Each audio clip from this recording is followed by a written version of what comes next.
anyway, I had to go to county lockup, 30 days, and I got out. And my friends, like any good military friend should do, said, "You want to like pay rent or get food? No, let's throw a party and invite whores and have a gangbang."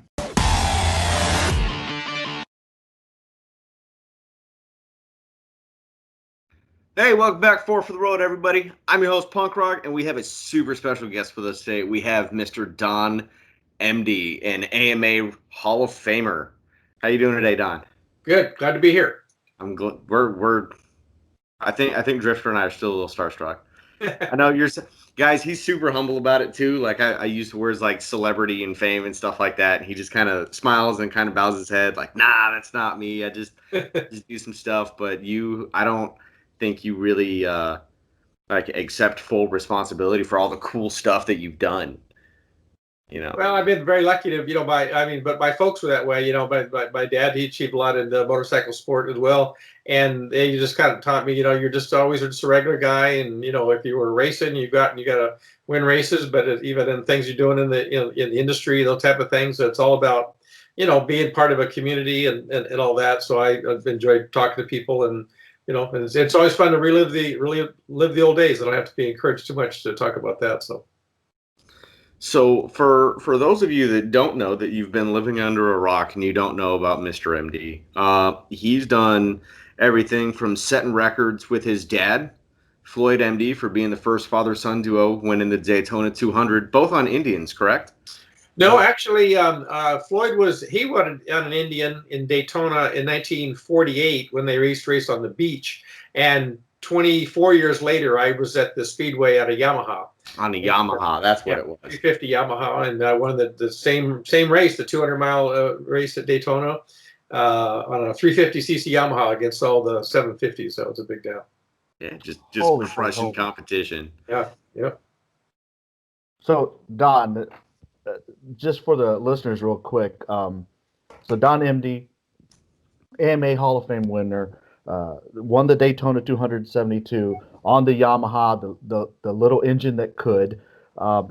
Prolific author, speed record holder, and just even today, both feet deep into the motorcycle world. It's like I'm talking to motorcycle royalty here. I'm a complete fanboy, and I know it's coming across that way, and I don't care. So, thank you. Yeah. Hey, same here, man. It's okay. I'm not judging. So I first was turned on or exposed to the MD family through your dad and my club. Your dad was a member of the 13 Rebels Motorcycle Club, as am I, and for each member in that club, you have to learn as much history as you can. You're grilled on it throughout your whole prospect period. It's pretty intense. And as I'm learning about Floyd MD, your dad, I start seeing all these things that reference you and the entire MD family, and I think, holy cow, this is just amazing.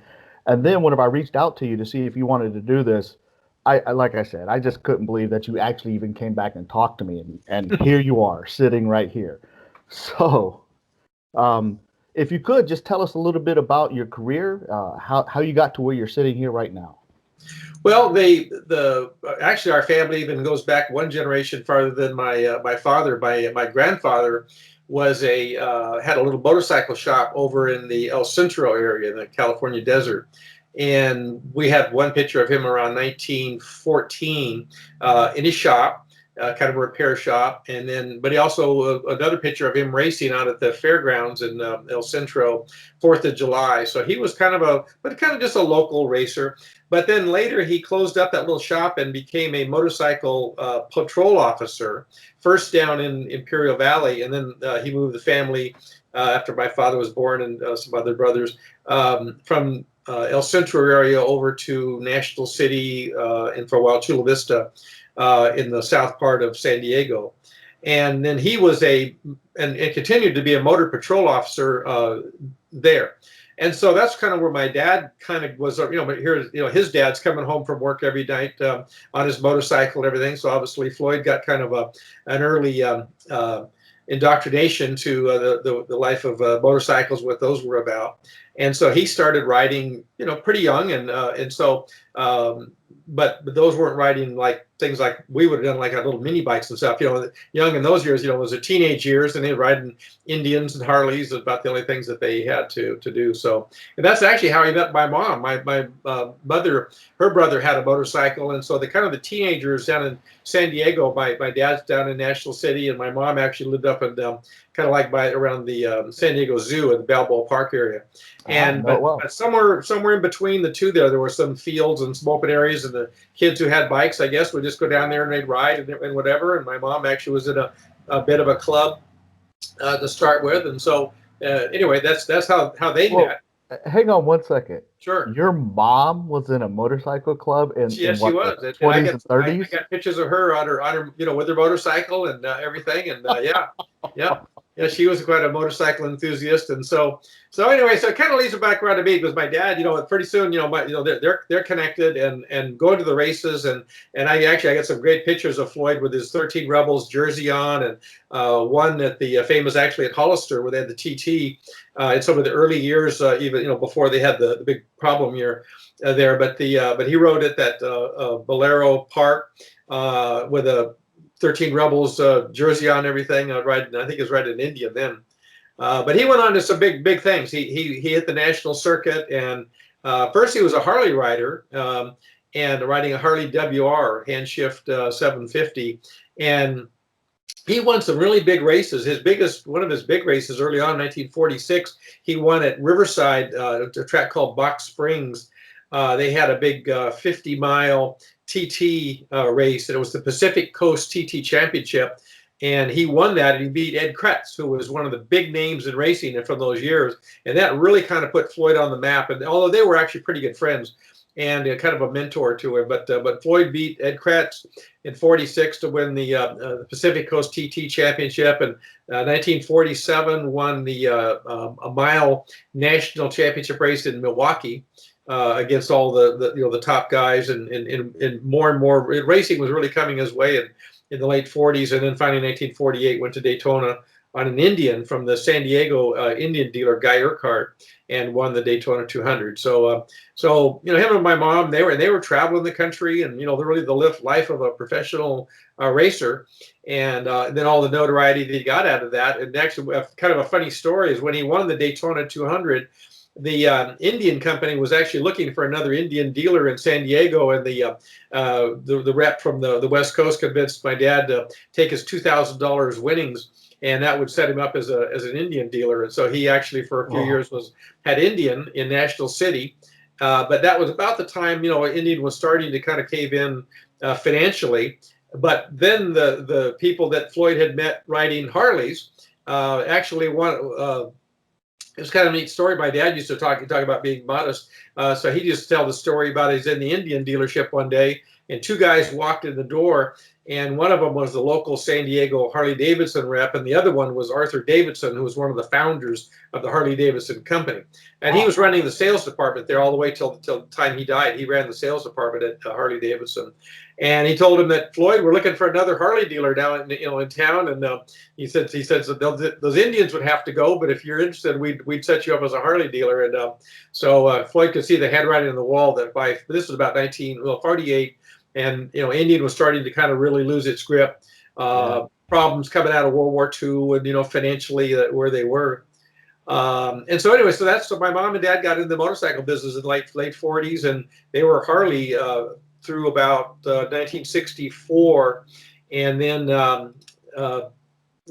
things with Harley that weren't going so good. That was the AMF years, and the sales weren't really that great, and the big wave of the metric bikes was coming, the Japanese bikes and the British bikes, and actually the same guy who had been the Indian rep that got Floyd into the motorcycle business by then was the BSA rep for the West Coast, and he actually got my dad to take on BSA, and then he also was able to take on Suzuki, and which was perfect timing for me, because as I was now becoming I was about 12 or so, I think, when all that happened. So now I had little trail bikes and stuff to ride out in the hills, and converted that into a racing career that was not real long, but I raced professionally for about 5 years, but won a lot of races. I was in those years you had to be you dirt track race and road racing all as one big series to be the AMA champion. So, if somebody really wanted to go somewhere, you couldn't just be a flat track guy or a TT, right? You had to be able to do all the different disciplines. And so I was lucky with my dad, and some other people really got behind me and got me a lot of bikes to ride. And so I just kind of moved my way up the ladder. And my first year, my rookie year at Daytona, I was third on the factory BSA behind Dick Mann and Gene Romero, who were really some of the top guys at that time. And I got third at Daytona and actually third best in the points in road racing that year. And I thought at that time, man, my career is going to be, I'm going to be a BSA factory rider. But then financially, they were hitting this. It was going down, but the British bikes were going down because the Japanese were now coming in. And I was able to get a Yamaha 350 to ride. That was one of the good ones in '72, and won the race there. And that kind of, and then what that did for us is that with my dad having won the race in 1948 and I won in 1972, we're the only father and son that have both won that real prestigious race. So it was just, it was a great time for me in racing. And but I didn't have a real long career. Actually, another couple of years after that, there wasn't a lot of money in the sport in those years, and I had been working for my folks in their shop and just kind of learning the motorcycle business. And so that's kind of where I am today. I mean, I never left the business. I just stayed first working in their stores, and then later some other shops, and then we got involved in marketing. I was at the Bell Helmet Company for some years in their sales and marketing, and then eventually ended up in a company called Motorcycle Dealer News. I was selling ads, but it got me kind of on the publishing side and seeing all that, and it just eventually I became publisher of that magazine. Did that for a few years, and eventually just started my own business. So in 1990, I started the business with doing some book publishing and my own magazine, and that's where we get connected to Drag Specialties and Parts Unlimited, and we've been doing every month we do dealer magazines for them, and then when I can get the time, I've been doing the magazine. So that's kind of my story, kind of brief, but I've just never left the sport, and it's always been part of it. And so sometimes on any given part of a day, I might be talking to somebody about what's going on right now, and we're selling somebody ads. This is the kind of things you guys are involved in, or I could go off on the other side and talk about history, and like the Speed Kings book was one I just did, and that was a big project, but it worked out. Oh, we definitely want to hear that, but I got a quick question. Sure. So whenever you won Daytona, you were on a Yamaha 350. Yep. Everybody else is riding these big boys, these 750s. What was the feeling? What were people saying? Were they saying you're nuts, or what did you think about that? Well, Yamaha had really in the early '70s had come on, and they had that was the power to weight ratio of the bikes was amazing. The bikes hardly didn't weigh anything, and yet they had these 350cc twin cylinder engines, and they were pretty darn fast. And so I actually had ridden Yamahas in 1970 before I got on the BSA team, and I won a couple of big races on those. And what happened is that about that time, 1970, 71, the AMA had used to have some older rules where they really favored kind of Harleys and when they were still around the Indians, and they were they limited like the BSAs and Triumphs. Are you saying that the AMA played favorites? I find that hard to believe. They just kind of like protected the national market, I guess you'd say, for where the production was, because actually the first people that really had to deal with that was the British, because they had the way the rule was is that you could race a 750 45 cubic inch 750cc flathead Indian or Harley, but anything with the overhead valve was limited to 500 cc's. That's why you'll see the pictures of guys on BSA Gold Stars or the Triumph Twins. They were limited to 500 cc bikes. This is like in the 60s, and against the Harleys and whatever. And really, so it worked out okay. I think. I mean, there's still a lot of guys. There was Gary Nixon. There was Dick Mann. These guys were winning races on some of those British bikes as well. But finally, by about 1970, they decided, okay, we got to get more in tune with the world scene. And the thing that was called the Formula 750 was kind of coming along, and it was internationally where they wanted everything to be production type 750s. So, and that brought in, the Honda 4-cylinder 750. Yeah. Suzuki had some 750 two-stroke triples. Kawasaki triples were coming in, and all these big. So there's a lot of big 750s. But in those early years, they also had a little bit of reliability problems, wore tires, that type of thing. But for a couple of years, the 350 Yamaha was the bike to have. And I was able to get on one of the good ones at Daytona. And what's funny was we went to Daytona the year I won. There actually was a lot of those because Yamaha really made them all available. And so there was a couple of factory Harleys, there were some factory Triumphs and Nortons and BSAs, the Honda 4s. There were a lot of but there was always just a few of those that were really all tricked out, for racing. And then there was about 60 of these production Yamahas were in that race. So I always tell people, people think the notoriety for me was beating all those big 750s, and they always had various issues and things went on. But I always tell people the harder problem was beating all the 60 other guys that had a bike just like me. And there was a lot of them out there, and so it was a real competitive time. But it was in those years there was about 85 guys were in the race. It was a lot of things, but you just had to know how to go fast, but conserve your equipment to be around. A lot of guys rode too hard and either crashed or just broke things, and they didn't make it through the race. So, how close was that race? Were you worried about somebody right behind you? Yeah. I had a guy on another identical Yamaha to me, and we raced all the way to the flag. I had a little trouble early in that race, and it took me till about the 100-mile mark to get up towards the front. And I kind of caught up with this guy, and we raced about the whole second half of the race. And I ended up beating him finally by maybe 20, 30 yards was all at the end. So it was pretty fast race. But yeah, we went back and forth a number of times on the whole second half of the race. So it was quite a time. Awesome. See, so you have a close race there, but then you also boast about winning a race for over 100 yards. Is that correct? The over 100 yard. What do you mean by that? I was reading your because I was kind of bragging to my wife a little bit about who I get to talk to today. And then your write up on the AMA Hall of Fame website was saying that you boasted a couple wins in excess of 100 yards over the number 2. Oh, well, it might have been.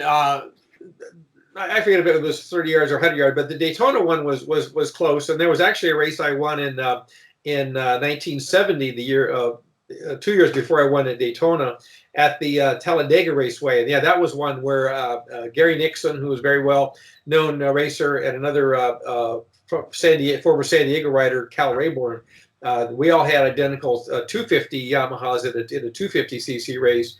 And that's probably the one I was referring to. There was where I beat Cal by his maybe 100 yards, and I think Gary Nixon was even less than that behind me in a race. But that race we went back and forth about 25 times, shared the lead on that one. So that's what that would have been. So, but yeah, so I had a number of races that was pretty close, and sometimes over that distance you'd love to think you could just on a runaway and high, but it was a very competitive time there in those years, and a lot of guys again that were just some of the best known names of racers of all time.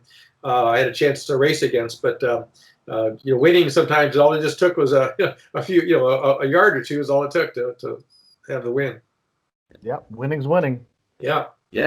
So you did this phenomenal race. First of all, you grow up motorcycle world. You're a motorcycle kid.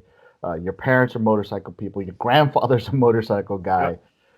Yep. You go into racing. You totally spank racing's butt. Then you retire from racing, start publishing. So there's 2 books that I find just completely amazing. The one about Cannonball Baker, where not only did you write the book, but then you recreated the race. Totally amazing. Can you tell us about that? Well, how that happened is I had, in fact, actually I'd done one book on the Daytona 200 was my first book that I had done, but it had been a lot of years since I had done one, and you know, it's funny how that Cannonball thing came about. I've been collecting a lot of literature and magazines and things my whole life, you know, since my dad at one time even gave me all his magazines from the 40s and kind of got me started. So I was already collecting a lot of stuff, and in about 2010, I think it was, somewhere in there, you probably remember when they started having these, what they called Cannonball rides, the Cannonball Run. And I remember hearing about these guys. And so the group that started the very first one, and so the first one was going to go from Kitty Hawk, North Carolina, South Carolina, from the Carolinas, all the way to Los Angeles to the Venice Pier. And they were going to be on the old bikes, and they're going to come out there and they're going to do that in 17 days. And so I saw the thing and I thought, man, that sounded so cool, getting all these old bikes and, you know, on the road and going. But the one thing that stuck with me real quick was when they said it's going to take them 17 days. And I remembered that probably 20 years ago, I had bought a little booklet that the Indian Company had put out in 1914 that was from Cannonball Baker, and it was his kind of diary of the ride that he did in 1914 from San Diego to New York City, and he did it in 11 and a half days. And so I wanted to dig that little booklet out and everything, and it was no disrespect to the guys that were doing this other ride, but I just thought, man, what a story this guy's got. I mean, that even now these guys are going to come on paved roads all the way from the East Coast to LA. And here's Cannonball Baker, and I started looking. I got this little booklet out and reading about even going right out of San Diego. You know, he was soon right over into the desert, and he had to go out by the dunes over by Glamis, and then actually rode on the railroad tracks down to Yuma, and you know, and all the way out through. You know, and basically he was on dirt the whole way. He said the only places that there was not dirt would be in the big cities. You know, you come through, you know, St. Louis or Indianapolis type of thing. There would be some brickwork in the city limits, but as soon as you got to the city line, you were back on back there it was called the National Road, and you were just then back on a dirt road, and he had mud when it was raining, and you know, sand, and so anyway, I had gone through this booklet and was reading all his escapades that he still was riding like 300 and some miles a day, which, you know, today the three of us could get on bikes and go out and ride and have a 300-mile ride. You think that's a good ride. You know, that would, you know, this guy's doing this on dirt roads on an old, you know, long handlebar 1914 Indian. It was like the revolutionary model with the 2-speed gear, which is really it wasn't really a transmission. It was more like a bicycle overdrive kind of thing on the back of a sprocket. You know, the clutch was the pull lever, type clutch, and he's riding that through the sand and all these things. So anyway, when I finally got the booklet out, it had been 20 years since I'd even seen it, and I didn't really probably read it at the time. I just kind of looked at it, and I started reading the guy's story, and it's just amazing the things that he did. And so I finally decided, man, this guy's story has got to get told.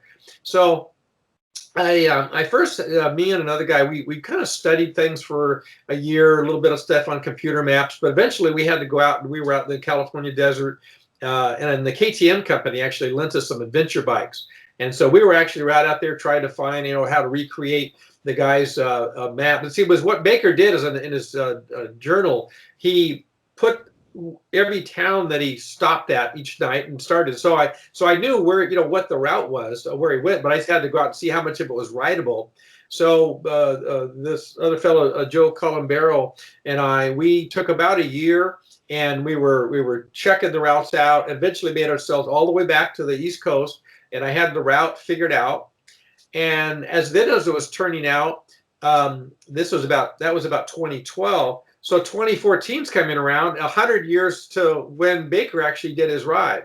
So we finally, at that point, KTM guys couldn't help me as much as I needed, and the Yamaha company came in and supplied 2 Yamaha Super Tenere adventure bikes, because we were riding sand and dirt and as well as on the highway. So adventure bike was what we really needed.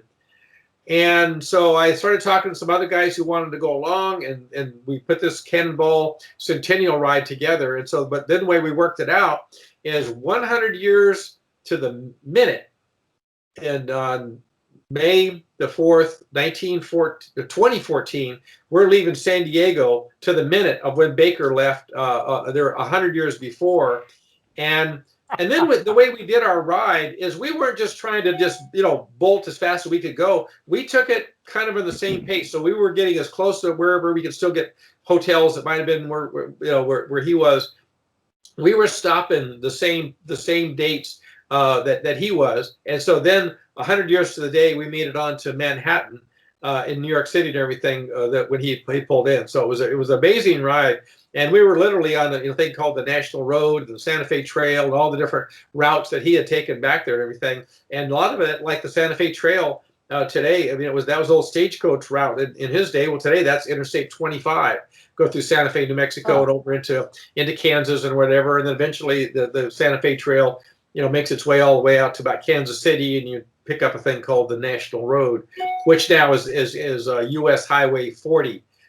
From there, so we were the GPS route, even though there wasn't dirt anymore in most of the places, but still we were on his GPS route all the way to New York City. So that's why we did a book on that and everything. That's kind of what it was. It's kind of two parts. The first, just me and Joe getting it all figured out, and historically some of the different things that had come up that we were learning about, and we had a couple of adventures. Almost ended up spending the night one night out in trying to get ourselves over to Phoenix, and had some bike trouble and some other things, whatever. But so we had a few little adventures of our own. But and it's funny, but even when we did our ride of his, 300-mile days, those were just fun rides and everything. But it wasn't like we were, we didn't knock it all out just in a couple hours. We tried to take our time and see things, and it was a great time. So.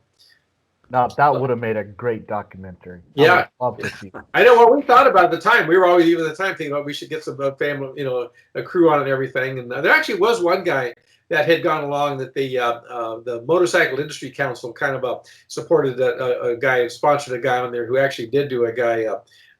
He did do a little video stuff on some YouTube stuff on it all, but. So we did that, and then I rolled not long after that into my book about the board track racing, so the Speed Kings. And that's next. Truly an amazing book.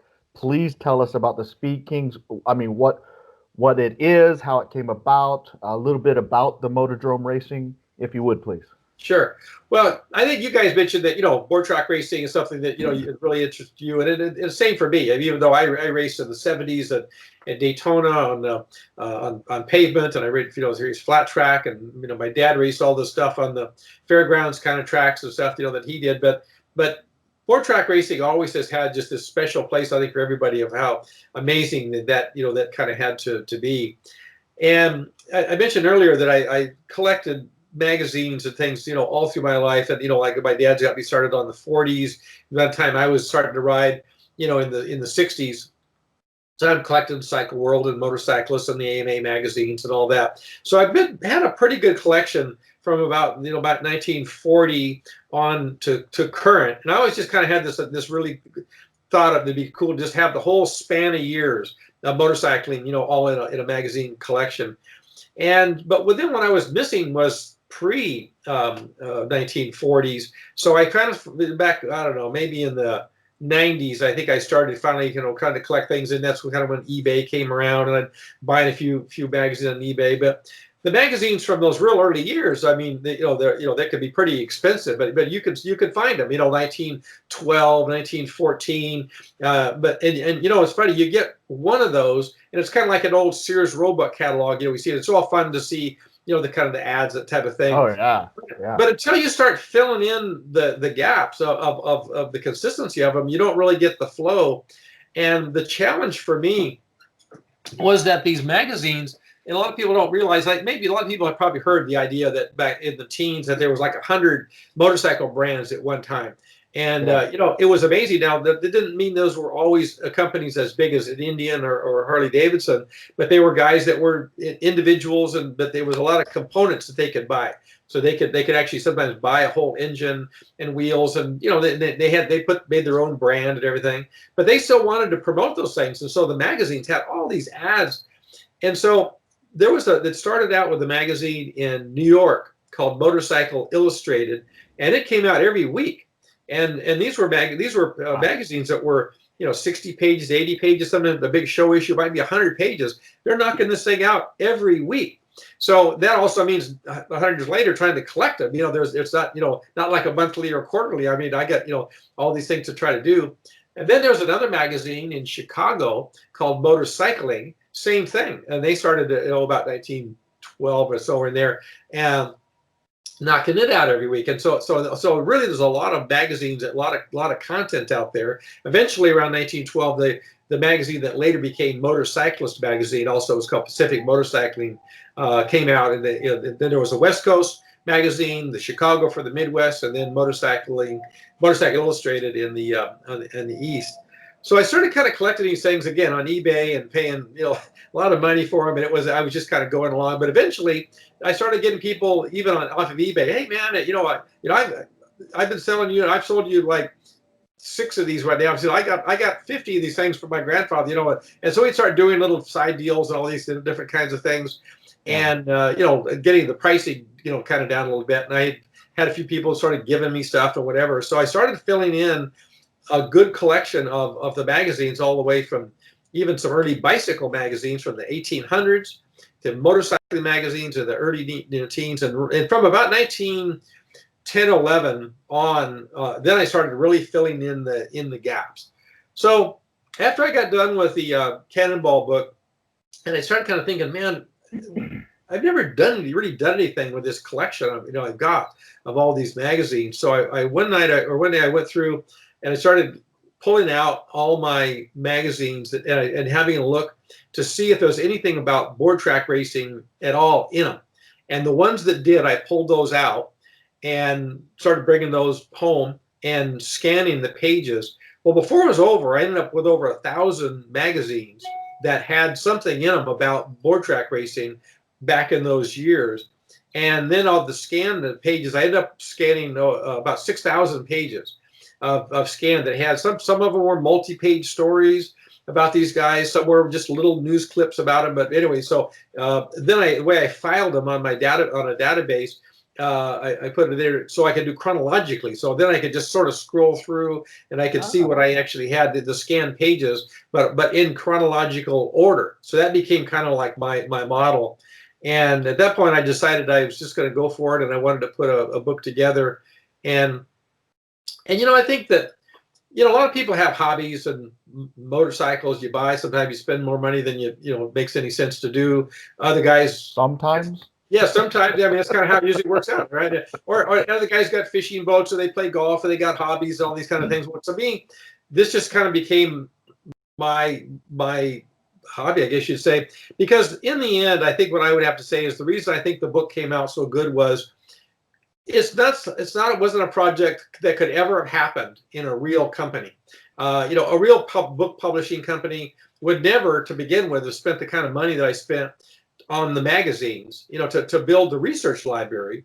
And then the other thing that I needed, that I was kind of been collecting through the years, has been the photography and, gathering things. And I was very fortunate. Some of the friends of my dad's, when them got kind of old, and some people just gave me some of their scrapbooks and those kind of things.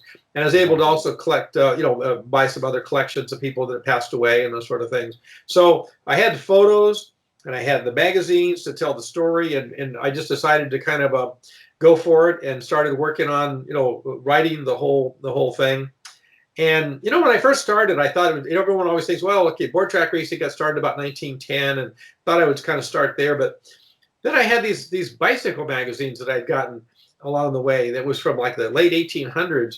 And I don't know if you've ever heard the story, but a lot of times people will refer to the founders of the Indian company as old bicycle racers. Yeah. And I used to hear that a lot. But I always thought, well, what does that mean? I mean, were they any good? Were they big time? Were they just local guys or whatever? And I went back and found that actually they were. I mean, the guy Hindi, who was the one of the founders, he was kind of the money man. With another guy was Oscar Hedstrom, was kind of the technician, and Hindi actually was the first national amateur bicycle champion in the United States when bicycles started being brought over from England.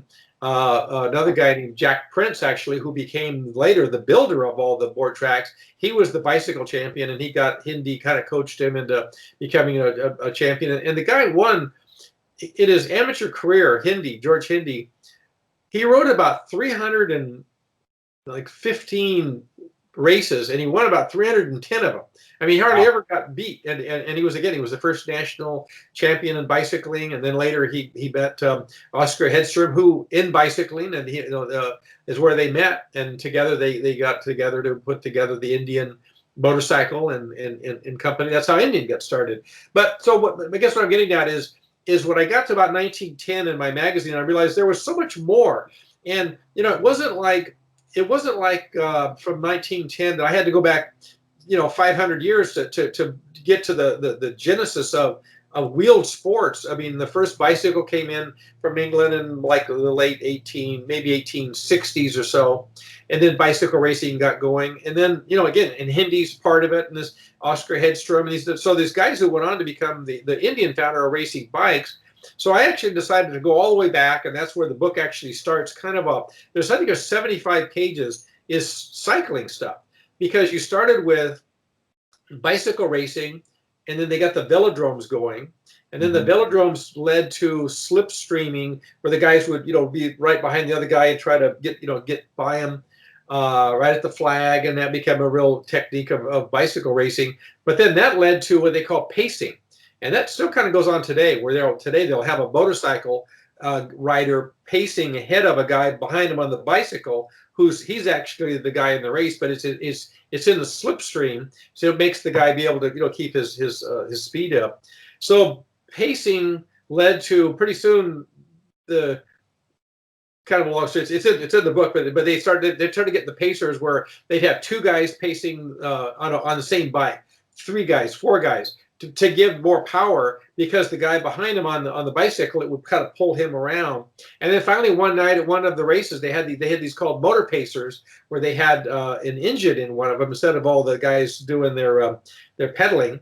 And they decided at a intermission one night to let the bicycle guys stay in the pits, and they had a race just amongst these motor pacers. And that really was what got board track racing started for motorcycle. People went wild. They thought it was great to see the guys on their little motor pacers, riding around. And so eventually, there was a split finally where bicycles kept going its way, and this Jack Prince started building these bigger velodromes that became what we called the motordromes. But so it was about 75 pages to get me to the point of now we're racing motorcycles and getting all of that going. But so it's really somebody doesn't have to know too much extra background if you get started, because you can learn about the cycling, learn about the motor pacing, how that led into the motorcycling, and then the story of the board track racing. It's one thing a lot of people don't know about board track racing. You see a lot of pictures from like the 20s, or there's even a couple of YouTubes out there of these guys running on. You'll see the films of them riding these big tracks and things, and they were going. But what people don't realize is that was the second generation. The first generation of motorcycles started on those small little velodromes, but they were oval shaped, which meant you had kind of a longer straightaway and then a tighter turn, and guys were crashing, and they didn't really have good brakes and stuff on them. So this Jack Prince came up with the idea to just make a 360-degree circle, high bank track. And so the tracks were like quarter mile, third mile, and sometimes there's still a few of these things, the wall of death guys that will show up at the county fairs and things. The walls of death were kind of like a memorial to the true motordrome era, because they're just real tiny little things. But so many people kind of grew up in the teens and going to county fairs and into the different cities where they had the races going. And so when after the motordromes went away, then people were doing these little county fair kind of things. But that's what they were, bigger versions of, like, well, if you've ever seen a wall of death, that's probably 50 yards around. But the real motordromes that are in my book, they were quarter mile, third mile, quarter mile. Some of them, there was even a couple that were about a half a mile around, 360-degree circle. And then the big track, actually, the biggest of the circular tracks, was in Los Angeles, north of me here. It's called Playa del Rey, and it was over by the Los Angeles International Airport over there. That was 1 mile around, and it was a 360-degree circle. But actually, in the end, it wasn't that successful. But the problem was it took too long.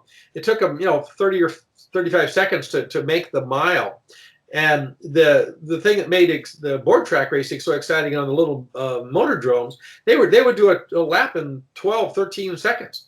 And so the people, were showing up and everything. You might have 5 or 6 guys, having this race and everything. And, in like 2 minutes, the whole race is over. And so you had to really get there and really, pay attention to what these guys were doing. And it was an amazing time. And it became a big hit for a couple of years. Tracks were, LA, Denver, Salt Lake City, Chicago, Buffalo, St. Louis. I mean, they really started to spring up, and it became a big series. That's what's all in the book, and I was able to get out of all my magazines was this era of all the things they did in the motordrome racing. So I didn't even actually cover that much about the later era because it was just kind of done. The story was told about those small little motordromes, and from there. So right on. So these tracks they were all made of wood. Thrown together really quickly, and you hear these horror stories about these the uniforms that these guys are wearing being shredded by all these splinters. I mean, was that really the case? Well, what happened was that they had a lot of trouble with tires, and a lot of it was the centrifugal force pushing down on these tires. And this is like 1910, 11, 12. The technology wasn't that good in the tires to begin with, but even if they're just running down the road, but the G forces pushing them around these little third-mile tracks, they were finally getting up to 80, 90 miles an hour. So you can imagine the pressure on the tires. So they blew a lot of tires, and then that happened, and then the guys would go down. And so if you went down, you could pick up a lot of splinters on the wood. But a lot of guys would crash, and they bandage them up, whatever, and they used to run a format where they might run 6 races in a day or something like that, kind of like horse racing, would run in a day, or even motorcycle speedway racing, where it's got not one big long race. It would just be a lot of short little races. So a lot of guys would crash, and they'd bandage them up, and they'd get him back out for the next race and go in again. But there was but splinters was the problem with the wood tracks for sure. And you hear a lot about all these famous racers. You start reading about them, and then you end up reading that they died on these tracks. I mean, was it really as dangerous as the publications make it out to be? I know like guys like Shrimp Burns who died on the track. All these things. Was it really that bad? Well, he actually died at a dirt track race later. Burns did, but he did a little bit of board track racing. But the problem that they got into is that the high banks. The problem was that when they first got these circular tracks started, if they would actually have some people, you could buy the cheap tickets was to be in the infield, but then you're in the infield and you're these guys they're going all around you, so to keep track of where it all was. So they built the seats above the stadiums, above the track, and then the people could look down. And so as it first started about 1910, 11, it all worked pretty good, and the people could just sit nice in their seats, and they could see the whole thing going around in front of them, and it was just kind of an amazing show. But the speeds then were maybe in the 60s and 70s, and they just kind of got lucky. There were a few blowouts and some crashes, but the problems were started about 1912. By then, Indian had come out with they called the big 8-valve big base motor. And they were running now in the mid 90s or so, even around these tracks, high bank. And so there was a couple of really bad crashes. And the problem with those crashes was a guy blew out a tire, but instead of sort of spinning downward, he went up. And so he went up, and so they didn't want to have a big wall because they want people to be able to see through it, so they had usually just some chicken wire or some real light thing. They had something they could see through. And so a couple of guys actually got up into the grandstands, and so Some riders were killed. They had a really bad crash in Newark, New Jersey, and 2 riders were killed in the crash, but about another 8 were spectators died. And so that's became, that's where it really started making the news when you started having people in the grandstands, they're being killed. And so there was that one, and then a year later, there's another one in Louisville, no, pardon me, in near Cincinnati, Ludlow, Kentucky, one where a guy's got into a grandstand, hit a light pole that was on the outside of the track. His bike, the gas tank split, fire went everywhere, and another about 10 or 12 people died, and with gasoline poured all over them and whatever. So there was some pretty bad crashes, and just overall, and really at that point, with those two there, people like Indian and Excelsior Company, some of those, they decided they just kind of had to kind of back out of it, and so it lost its momentum at that point, and the spectators kind of quit coming, and so really became kind of a persona non grata sport for a while, and it actually led kind of up to about World War I. That's kind of the break about all the tracks kind of fizzled out, the little motordromes, and then they went through World War I, and then getting into the 20s, they started this whole thing where the car people were building these bigger tracks about a mile around and all that. And so it had about a decade of that, and it didn't have as many of the problems as they did there. But you mentioned Shrimp Burns. I mean, just all the time this is going on, you'll see even in my book.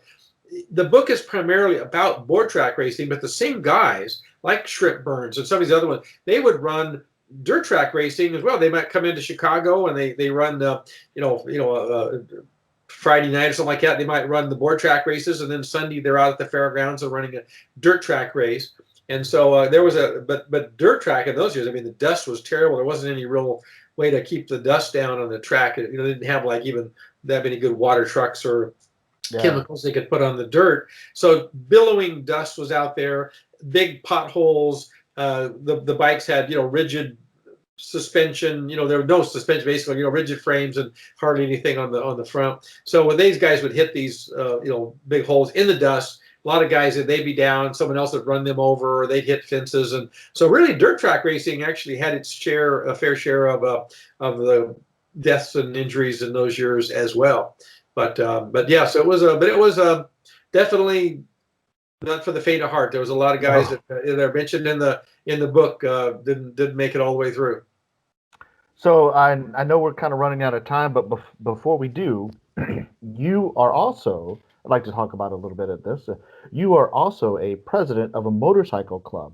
Mm-hmm. Could you tell us a little bit about that? Sure. Well, I'm president of a club called the Trailblazers, which is and all that we've just been talking about. The coolest thing about the Trailblazers, it's this whack. We're still trying to get a banquet going because we've been on this coronavirus hiatus that everybody's been on right now. So we haven't been able to have it. We weren't able to have our 2020, but up to this point, the Trailblazers has had 75 banquets, and it dates back to 1940s.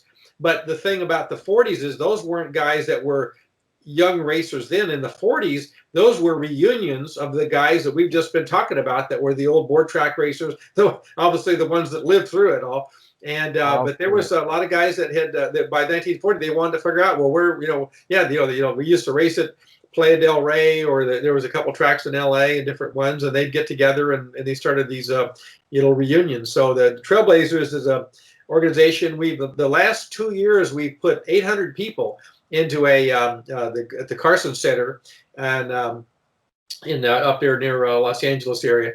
And people that buy the tickets, but it's just a reunion, and it's a chance for people who have been around motorcycling, all these years to come, and we hang out all day. They have a little bike show and everything, during the day, and we have our own Trailblazers Hall of Fame now, and we've got a lot of respect, I think, in the motorcycle community. So I do that on the side, but I'm real proud of that organization. I kind of took it over from people who were the generations before me, and they told me once that don't blow it on your watch, man. You got to keep this thing going. We've been a long time. So we're still trying to figure out right now. We're trying to monitor the coronavirus, because right now, it's not going to be too socially acceptable to say, oh yeah, we're having a party with 800 people all jammed in a room. So we're looking at a couple of options how to get the Trailblazers, and we do intend to have one within probably going to be now 2021, but we'll get them back together again. That's awesome. Absolutely awesome. Well, Don, cannot tell you just how amazed I am that you're sitting here talking to a couple of degenerates like us. It's just amazing. Thank Well, you. it's we're all motorcyclists and we all ride down the same roads and do things. It's always great to being around people. So happy anytime to come talk to you guys. It's just fun to talk about. I mean, I don't it's anymore when I'm so involved in the modern business.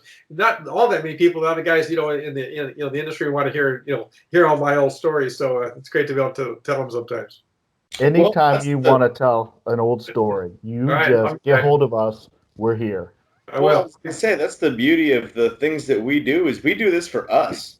Yeah. I we've had a few of our readers and listeners kind of reach out and say, hey, you guys should make T-shirts. You'd make a killing. And it's like, yeah, I very firmly believe that that's true. But we're not here to impress anybody. We're not here to make a buck. We're here to preserve history, tradition, and protocol.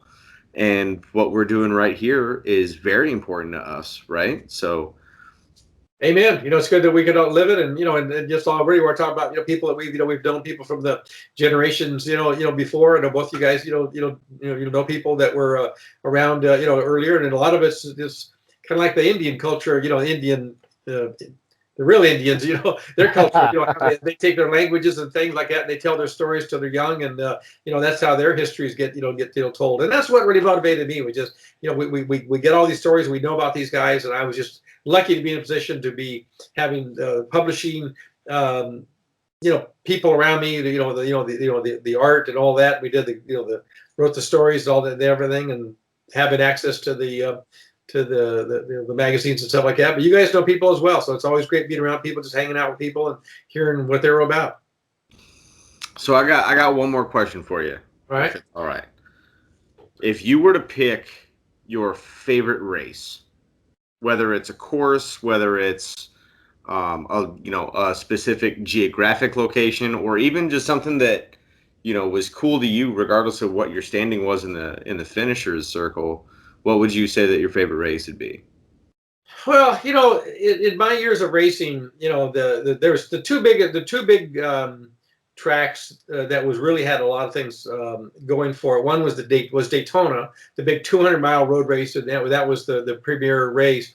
But also, when I grew up, I mean, Ascot Park was a dirt track right in Los Angeles, area right off the 405 in Gardena, and they used to race every Friday night at Ascot Park, and so I got a chance to go there and race at Ascot, and winning to win some races. I never won like a national race at Ascot, but I won a lot of the coming up the ladder and some of the other classes and whatever. But so really, so Ascot was really special, and actually one race that I could never do because our American series, had points and you couldn't miss things. But as I was kind of growing up, I was really starting to excel a little bit more on in road racing, and I always wanted to go to the Isle of Man.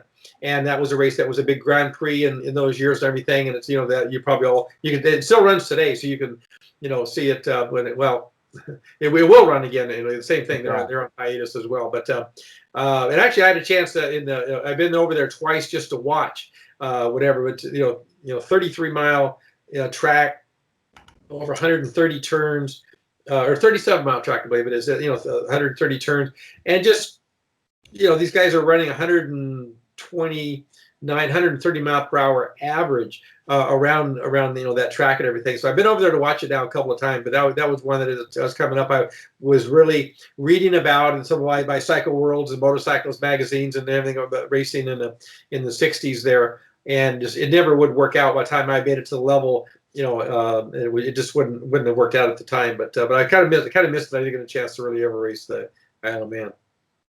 Not too late. Yeah. No, I don't think I have the testicular fortitude to run that race, especially at the speeds they do. I mean, I like to hot dog around stuff like that, but I don't think I could do that stuff. It's really something to see. I've been over to it a couple times, and I mean, it's so amazing because it is just through the towns out in the country, and a lot of blind turns, those sort of things. And these guys, they have to learn it. And but the other problem I guess I kind of had is the guys that could really do it. You had to start kind of young, when you're nobody, and their first race, they don't win anything, but they learned it. Mike Hillwood and some of these other guys are these big names. They kind of grew up through those sport. The problem by the time I was racing is by the time you got to where I felt like, well, maybe I could put like a deal together and go over there, you'd be expected to kind of win the first time, and you'd probably just kill yourself because there was so much that you had to know to be able to fly. Again, on an average, when I say average of around this track of 130 miles an hour, they've got one point on the track where they're running almost 200 miles an hour up the mountain. Yeah. And and so the speeds of the thing is incredible, and any one little thing goes wrong, and it's kind of over. So it would never really wasn't in the cards for me to try to go, to just arrive and try to run at the speeds those guys do now. But and aren't these just regular roads? Aren't these just regular roads? Yeah, it's on the Isle of Man. It's their main road all around from Ramsey and all around the town from the harbors and whatever. But yeah, it is. In fact, actually, when you go, you kind of have. It's a 2-week event. First week is practice, and the next week, every other day, they have races, and then they just open the roads up on the other days. In fact, when you're in town, you're at your hotel, whatever, and they have on the radio, it'll say, okay. Get where you're going, because at 9 o'clock they have the gates are going to close, and the roads actually would close, lock up at like 9 o'clock that morning, and then it's closed for the rest of the day. So if you want wherever you want to watch from, you got to get there. And so you actually ride on the racetrack to get to a point. You want to go up the mountain, you want to be out by the pits, you want to be out on the west side, and there's with all the different turns they got, there's just amazing places to go watch. But I really encourage anybody who's never been to it. You really should try to go sometimes. Amazing. And kind of a cool tidbit for our listeners who don't know, who haven't heard of the Isle of Man Tourist Trophy or anything like that.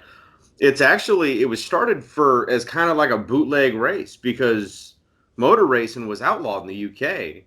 Mm-hmm. So they're like, well, this island doesn't, it was inhabited and all that, right? But it was like, hey, like they don't fall under the Her Majesty's freaking rules, so we'll just go take our stuff over there and race it. Yeah, exactly. So. And those guys, I mean, that's one of their biggest to this day. It's one of their biggest revenue sources in the Isle of Man. It is, how the UK is all set. They're almost like their own little country, and so they kind of make their own rules, over there. But it's a wonderful event to go to, and the people. They're happy to see you.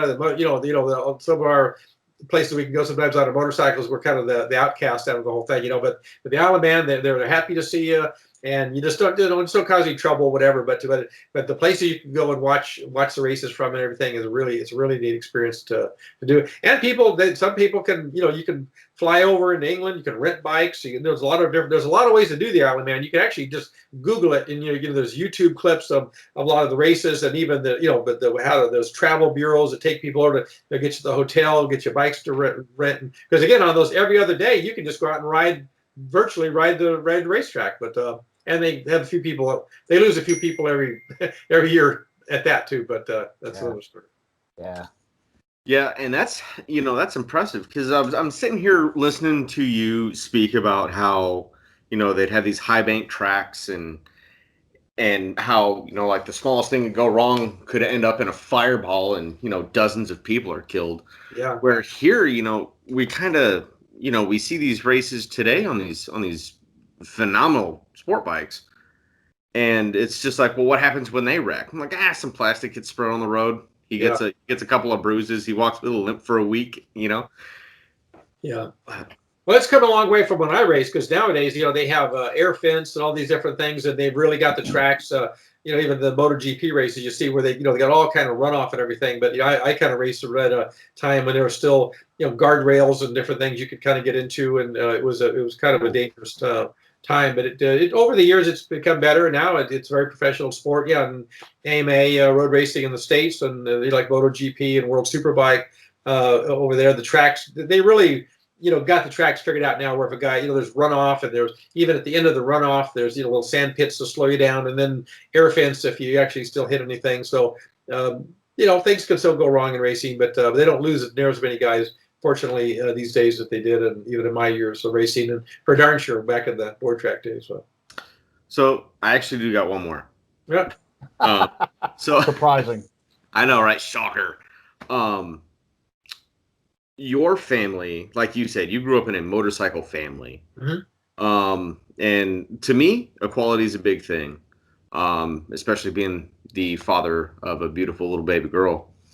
Um, your sister Nancy Hmm. also raced, and Yep. she also holds a couple of championships herself, does she not? Yeah. Well, we had my parents had five kids, and I'm kind of the middle, so I had an older brother and sister, and a younger brother and sister, and everything. And actually, my oldest brother, Bob, was a racer. And did some racing at Ascot and raced at Daytona and the things in the earlier '60s. That was kind of good for me, because that kind of got me understanding all of that. And then later, he was in the San Diego area. I had his own Honda dealership in Poway of there. So he had a career. Later, we lost him with some health problems. Oh. And the only one in the family that wasn't a motorcyclist was my older sister, and she became an airline stewardess and everything. Just kind of had her whole life. But I was the third, and did mine. But so as I was racing, my younger sister Nancy and my younger brother David, so they got to go along to the races to watch me ride and everything with my folks. And so Nancy, yeah, so we got her that we lived by then out in Bonita, which is kind of by east of Chula Vista, San Diego area, and kind of right out in the hills. And so when we moved out to there, and then mini bikes were coming in, so I started getting first Nancy, and then eventually, David. We had mini bikes for him to ride and that type of thing. And so, yeah, Nancy at one time was you can't. I guess they can't use the term anymore, but they used to call it the powder puff class. And you never get away with saying that anymore. But yeah, she was like the powder puff class champion, right in. There used to be a couple of TT tracks down in San Diego, which left and right hand and over the jump and everything. So she got into that. And so she was a good rider in her early in her teens, but then later, got married, had some kids and whatever. But then later, probably 1980s or so, her and her husband, they created a company called Trail Boss Tours, where they were taking people. They would fly them into San Diego, where people could drive and meet them in San Diego, and they would ride them down to either maybe just a short weekend to Mike's Sky Ranch, or they also had a couple of them all the way down to La Paz and even to Cabo. And they had a real fun ride. I went on one time with them. It was called the Rip to the Tip. And so it was the day after Christmas. We left San Diego heading south, and we pulled into Cabo on New Year's Eve day, just in time. They had it all figured out, where we stopped along the way. New Year's Eve day, go to the hotel, got showered up and everything, and then we're Cabo Wabo and all the stuff, for New Year's. An amazing time from there. So that went on a long time, and then about the 2008, 2009 when recession hit, and a few problems down in Mexico and various different kind of things, and so they closed up the business. But they were riding so many. They would put on like 30 rides a year. And so then somewhere along the way, they got to know all the different Baja people and people racing Baja, and they would go down even just to kind of watch. Well, but anyway, so Nancy finally one year wanted to ride in it, and they did have a women's class. And so this has got to be about 2008, 7, 8, somewhere in there. She ended up winning became the first woman to win a class down there. Whatever they had this race, but she won the women's class in the Baja 1000 from all the way from Ensenada to La Paz. Wow. Yeah, and we have some great pictures of her, and she's a fast rider, and even these days, I mean, she's only like 5 years younger than me, but still her and her husband Chris, they'll hop on bikes and ride down to La Paz, ride to Cabo, and whatever. And some of it's road, a lot of it's that Highway 1 down there through Mexico now is a lot of it's road, but they venture off into the dirt and the trails, and all the Bay of LA and all the back ways to get down into Loreto and some of the best spots of Baja there. So they know Baja like the back of their hand. But yeah, but she's got a class win down there, which is we're real proud of her for that. And Wow. and then my had a younger brother David, who unfortunately we lost him some years, but he was actually as in the AMA Hall of Fame as am I and my dad. So the three of us actually made it to the AMA Hall of Fame, and David had won a lot of road race championships, and later was working in bike sales and stuff down in San Diego. And unfortunately, when we lost him along the way, so we miss him a lot. But yeah, our whole family, as I said, virtually has been at it. And my mom and dad started with them, and they were great supporters of me and all of anyone in the family. If you wanted to something going on with motorcycling, they were behind us. So That is Motorcycle royalty. yeah, well, it's I was just very lucky. I always consider being one of the luckiest times. Just I had so much support. It was what helped me, but it was just I said, and I feel bad sometimes. I'll have all kind of people all the time tell me, "Oh man, you're so lucky." Like my mom and dad would never have let me have a bike, and I had to go sneak one out and ride whatever. And it was totally the other way around for my folks. Of course, they were in the motorcycle business. They had their shops and everything, but they would go, and my mom's cleaning goggles and doing things. My dad's working on the bikes, and it was for us it was always just a big family affair, going to the races, and we just it's been our world. So I've never done anything else. I don't know if it made something better out there. I don't know, but I've never done anything else but motorcycling. So I think I'm kind of stuck here. Well, I mean, from one San Diego native to another, I've done a lot, man. I've done the off-road scene, I've done the surfing scene, plenty of drugs in my time, and there's nothing better than bikes, man. Yeah, I'll tell you that from experience. Amen. Amen. From my infinite wisdom of 31 years of life, Yep. So Young pup. we're very lucky to have him. And and I'll just one quick little thing about at a time, but all this coronavirus thing is going on right now. So many people are all they're stuck on their couch and they can't do anything, and they're all these other things. And the motorcycle business is really doing great right now.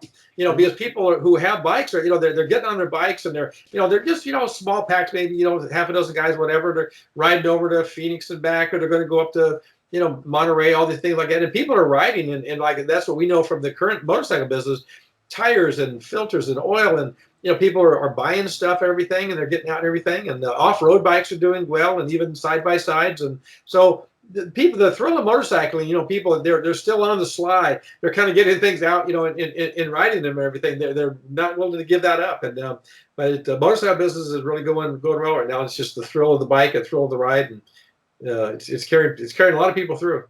I think it's really getting back to what it was, because I think even since I've been riding, I've noticed kind of a dip in seeing bikes out there, and I think recently, I'd say within the last 2 or 3 months, I've seen a lot more bikes out than I had previously, and I think it's finally because people realize that it's the ultimate social distance tool. It absolutely, the three of us can go, we can hop on a bike and we can go forever and not say a word to each other. Yeah. Yeah. And the nice thing about it, there's not as many cars on the road either. They're all home on the couch, so the roads are more open, to go. And so the motorcycles are out there and having a great time. So we're winning the game. That's it. That's it, man. Hopefully, I know Dave, he's getting ready to do a pretty big ride. Actually a week from now. He's getting ready to go do a big one. Drifter, you're getting ready to go do another big one, right? Yeah. So the 13 Rebels have a thing. It's basically our version of an iron butt, and I'm going to try and do that next week sometime. Great. I'm so excited for you, man. Yeah. I'm stuck. I can't really go do anything. So, the closest thing I get to go do to getting out and going doing the thing is I get to leave next week to go to another state for some training. Well, sort of, and then come back and sit in my house again. You get to edit these. What are you talking about? Yeah. Yeah. At least I do virtually get to hang out with awesome people like Dawn, Booze Fighter's trying to get a hold of Booze Fighter Ripper. Yeah, so we're, hey, who knows? Maybe it'll work. I don't know. But no, I have a lot of fun doing this stuff. Cool. Don, thank you so much for your time. Yeah. Oh, that's great talking to you guys. Everything. Just fun to compare notes, what everybody does, and yeah, we'll do it again. Let's do it again. Absolutely. Yeah. Absolutely. Hey, you heard it right there. He's willing to do it again. Yeah. A lot more stories to be told yet. Then we are ready to listen. We got nothing but time. Yeah. But unfortunately, that's it for us today. So thank you again, Don, for coming on. We had a blast. I hope you did as well. Yeah. for all our listeners at home, we appreciate you guys' support. Don't forget to check us out on Facebook and Instagram. And yeah, we got some pretty cool stuff lined up in the coming weeks as well. And can't wait to share it with you guys. So again, thank you guys for all the love and support. This is Punk Rock, and we're signing out. All right.